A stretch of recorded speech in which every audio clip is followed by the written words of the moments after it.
Sayın Əliyevin tərəflə bağlı olan açıqlamasının Rusiya tərəfindən də bilirsiniz, elan edilməsi. Bu onların böyük haykırtısıdır. Bu onların bugün rəzil durumda olmasının xəbərçisidir bu açıqlama. Bunlar bilməlidir ki, Azərbaycan Cumhurbaşkanı heç vaxt Rusiyaya getməz. Azərbaycan Cumhurbaşkanı hələ Rusiya vurduğu uçağın hüquqi və siyasi qiymətini almayıbsa, hələ Azərbaycan Cumhurbaşkanı Rusiyaya getməz, həm də belə bir parada. Hər kəs bilir ki, İngiltərə və Amerika olmasaydı Rusiya, Sovetlər Birliyi 1945-ci ildə qalib gələ bilməzdi. O günü Trump təsadüfən demədi, dedi, müharibənin qalibi bizik, Amerikadır.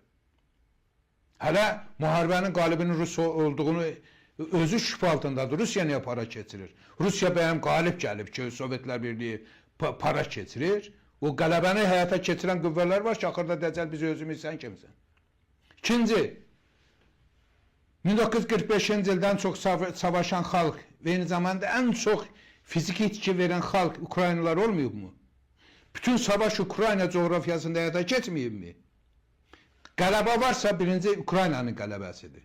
Onu nədən Rusiya öz üzərinə götürür, hələ bir parad da keçirir? Rusiya bundan oyun oynamasın. Rusiya faşizmə qalib gəlməyib. Özü böyük bir faşist olub.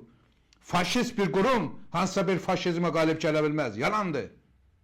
Burada başqa qüvvələr var ki, bu faşistdən xortdan kimi istifadə ediblər.